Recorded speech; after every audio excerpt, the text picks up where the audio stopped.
श्री महालक्ष्मी देवीची कहाणी. श्री गणेशाय नमः. श्री लक्ष्मीदेवाय नमः.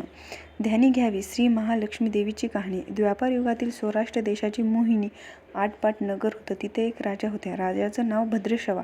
तो शूर होता, दयाळू होता, प्रजादक्ष होता, देवा ब्राह्मणांना साधू संतांना सुखीत होता. राजाच्या राणीचं नाव होतं सूरचंद्रिका.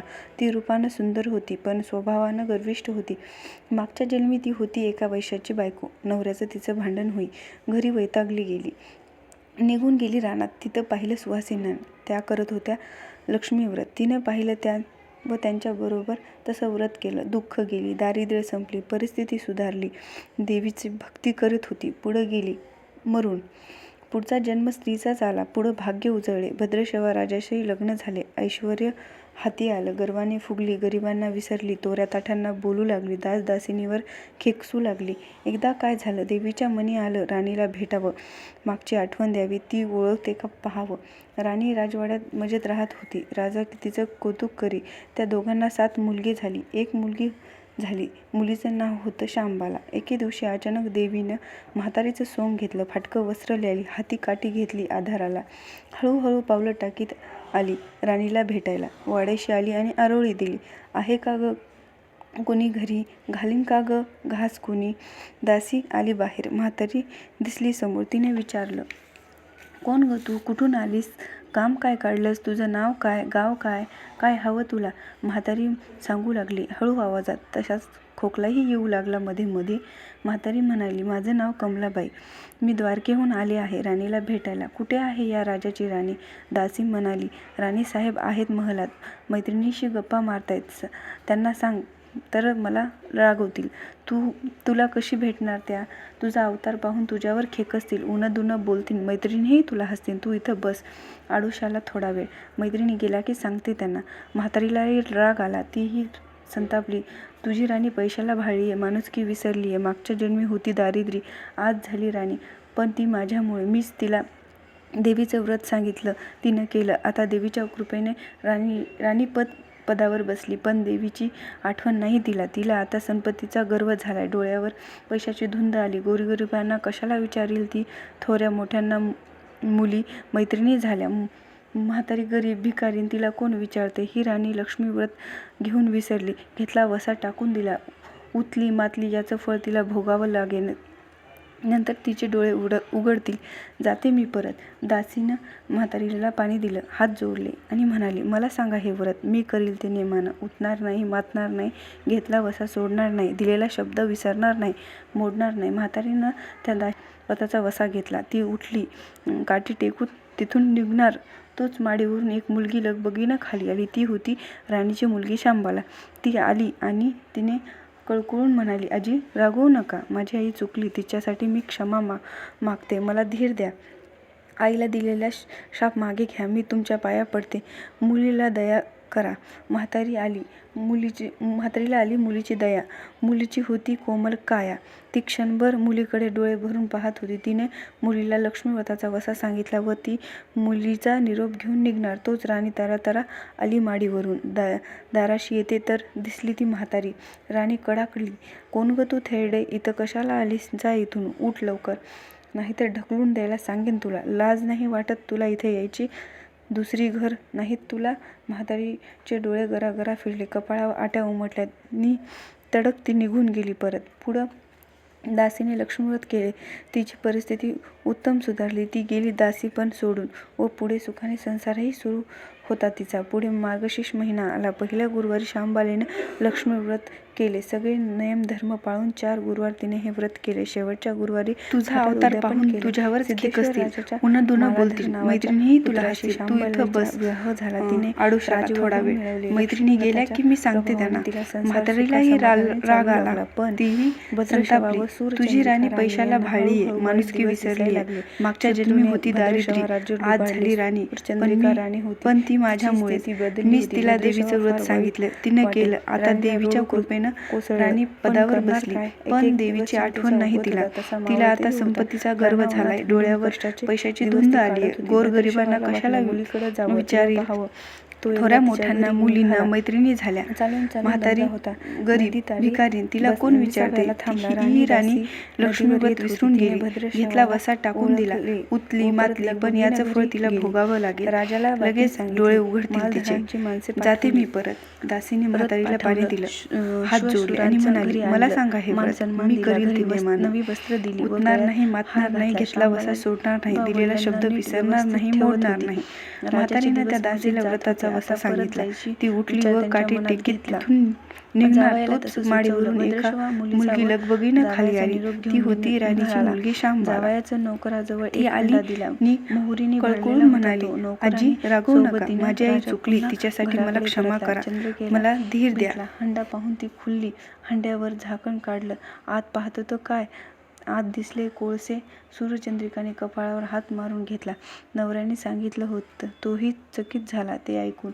दुःखाचे दिवस संपत नव्हते, दारिद्र्याचे भोग सुटत नव्हते, चिंतेचे ढग शोभेवार दिसत होते, काळजीचा वणवा भडकत होता. सूर्यचंद्रिकाला एक एक दिवस अडचणीचा वाटत होता. तिच्याही मनात घेतलं, एकदा मुलीला भेटावं, डोळे भरून पाहावं, आपल्या नशिबाचे भोग आपणच सोसावे हवेत, दुसरं करणार काय. एक गुरुवारी ती घरून निघाली. मुलीच्या गावच्या नदीतारी बसली. अगदी दमून गेली होती ती. त्यावेळी एक दासी नदीवर आली होती. तिने राणीच्या आईला ओळखले. ती महाली गेली. राणीला बातमी दिली, तुमची आई नदीवर बसलीये, खूप दमलेली दिसतीये, तिला आणायला पाठवा कुणीतरी. शांबालेने रथ बोलवला. आईला घेऊन यायला सांगितले. आई रथात बसली व घरी आली. शांबालेने पाहिले. आईला तिने प्रेमाने मिठी मारली. मुलीच्या घरचे ऐश्वर्य पाहून तिचे डोळे तृप्त झाले होते, पण तोंडावर शब्द फुटत नव्हते. आईला स्नान करायला सांगितले, मग पैठणी नेसायला दिली. गळ्यात सोन्या मोत्यांचे अलंकार घातले. आईचे रूप उठून दिसू लागले. दुपारची वेळ झाली. शांबाला लक्ष्मीव्रताचा वसा करीत होती. लक्ष्मीदेवीच्या भक्तिभावाने पूजा करत होती. आरती झाली. धूप दिव्यांचा वास दरवळत होता. शांबाला उपासनाच करत होती. तो कडकडीत करी, अगदी निरंकार राहून. आईच्या जेवणाची तयारी झाली होती. तिला आईला जेवायला बोलवलं आणि आईला मागच्या जन्मीची आठवण झाली. ती लक्ष्मीव्रताचा वसा करीत होती. लक्ष्मीदेवीच्या कृपेने ती राणी झाली होती हे ती म्हणाली. श्यामा, मी पण जेवत नाही, मीही तुझ्याबरोबर उपासना करेन. श्यामा ठीक आहे म्हणाली. मार्गशीर्ष महिनाच होता तो. 4ही गुरुवार मुलींचे व्रत केलेले व्रत तिच्या आईने पाहिले होते. भक्तिभावाने नमस्कार करीत होती, उपासना करीत होती, सर्व दुःख दूर व्हावीत म्हणून प्रार्थना करीत होती. महिना संपला व घरी जायचा विचार ठरला. तिला पोहोचवायला श्यामा बरोबर गेली होती. 4 दिवस राहून शांबाला परत निघाली. मालधवाची पूर्वी पाठवलेला हंडा तिने घेतला. त्यात मीठ भरले व तो नोकराजवळ देऊन ती पुन्हा आपल्या राजवाड्याकडे आली. मालधारांनीशी गप्पा गोष्टी वेळ जात होता. त्यांनी सहज विचारले, माहेरून काय आणलं? शांबाल्याने बरोबर आणलेल्या हंड्याकडे बोट दाखवलं. मालधाराने झाकण काढलं. आत काय दिसले तर मिठाचे खडे. अगं वेडे, हे मीठ खडे कशाला? इथं नाही का मिळत मीठ? हो मिळतं ना, पण हे मीठ माझ्या वडिलांच्या राज्यातलं आहे. वडिलांचं राज्य सौराष्ट्र होतं. तिथल्या शेजारच्या समुद्राचं आहे हे मीठ. समुद्रावरती दूरवर माझ्या वडिलांचं राज्य पसरत होतं. पण आज शांबालेच्या सांगितल्यातली गोम राजाने हेरली होती, पण तो विचारचक्रात गुंतला होता. शांबाला सांगत होती, हे मीठ जीवनात अमृत आहे. मिठाचा अन्नाला रुची येते. मीठ नसेल तर सारे पदार्थ आळणी बेचव. जो माणूस मीठ खातो तो धन्याशी नेहमी इमानीने राहतो, त्याचं संरक्षण करतो, कामात कसूर झाली तर प्रामाणिक करतो.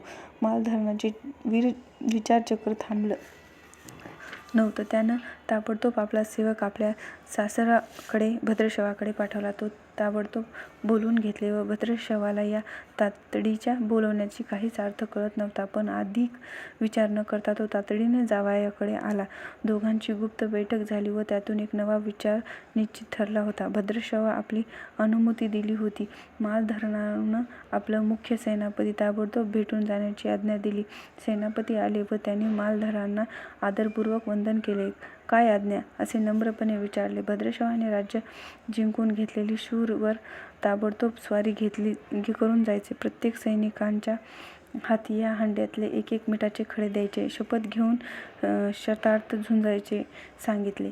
राजाच्या आज्ञेनुसार सेनापती सर्व व्यवस्था केली व दुसऱ्याच दिवशी सर्व सेना घेऊन शत्रूवर चाल केली. शत्रू बेसावध. मालधाराचे सैनिक अधिक सावधगिरीने शत्रूच्या राज्यावर तुटून पडले. घणाघाती लढाई सुरू होती, पण मालधारांच्या सैनिकांचा पवित्रा शत्रूला अडवताच येत नव्हता. शत्रूचे सैनिक जमिनीवर कोसळत होते. मालधारांचे सैनिक पराकाष्ठेने पुढे सरसावत होते. युद्धाचं तांडव अखंड चालू होतं. सूर्य पश्चिमेकडे सरकत होता. थोड्याच वेळात अंधार पसरणार होता. मालधाराचे सैनिक अधिक ईर्ष्येने पुढे खेचत होती आणि शेवटी मालधारांच्या सैनिकात शत्रूचा पुरा फारसा पाडला होता. मालधारांच्या सैन्याचा अपूर्व विजय मिळवला होता. भद्रश्वाचं राज्य पुन्हा मिळवलं होतं. मालधारांच्या व शांबालेला ही आनंदाची वार्ता सेनापती ताबडतोब कळवावी. मागे राहिलेल्या सैनिकांनी त्या शत्रूच्या राज्यातील मुख्य खजिना लुटावा. अफाट संपत्ती त्यांना मिळाली होती, ती पोत्यात भरून मालधारांकडे आणली. त्याने सोन्याच्या मोहरा होत्या, अनेक नाणी होती, कित्येक शस्त्रांचा साठा होता. मालधारांचा भद्रश्वाचंद्रिका राणीला घेऊन यायला सांगितले. ती आल्यावर घरामध्ये आनंदाचं उधाण आलं होतं. तो होता गुरुवार दिवस. शांबालेने लक्ष्मी व्रताचा पूजा केली होती, आरती केली. धूप दिव्यांचा सुगंध दरवळत होता. तिने व तिच्या आईने उपासना केली होती. रात्री देवीची आरती झाली, देवीची नैवेद्य झाला व सर्वांचे मिष्टान्नान जेवण झाले. मार्गशीर्ष महिन्यातील हा शेवटचा गुरुवार, लक्ष्मीव्रताचा शेवटचा दिवस. या मंगल मुहूर्तावर मालधारांचं भद्रश्वाचं राज्य त्यांनी स्वाधीन केलं व या व्रताची खरी सांगता झाली. राजा राणी परत आपल्या सौराष्ट्रात आली. सूर्यचंद्रिकेने पुन्हा लक्ष्मीव्रताचा वसा घेतला व तो अजन्म पाळला. घरची स्थिती पुन्हा पूर्वीकडे सुधारली होती. राजानं 7 मुलगी कुठेतरी दूर देशेने गेली होती, तेही अचानक घरी आले. यांना पाहून आई वडिलांना जो आनंद झाला याचं वर्णक्षमता सांगणं अगदीच अशक्य. श्री लक्ष्मीदेवीच्या व्रताचा हा अपूर्व अनुभव राजा राणीने पुढे सतत घेतला. त्याचे जीवन निश्चित झाले होते. दुःखाचे वादळ पूर्ण थांबले होते. सुखाचे वारे सर्वांना सुरवात होते. अशी ही 60 उत्तराची कहाणी सर्वांनी वाचावी, ऐकावी व लक्ष्मीच्या कृपेने त्यांचे घर सदैव फुलवावे अशी 5 उत्तरात सुफल संपूर्ण करून सर्वांनी देवीला वंदन करावे ही प्रार्थना.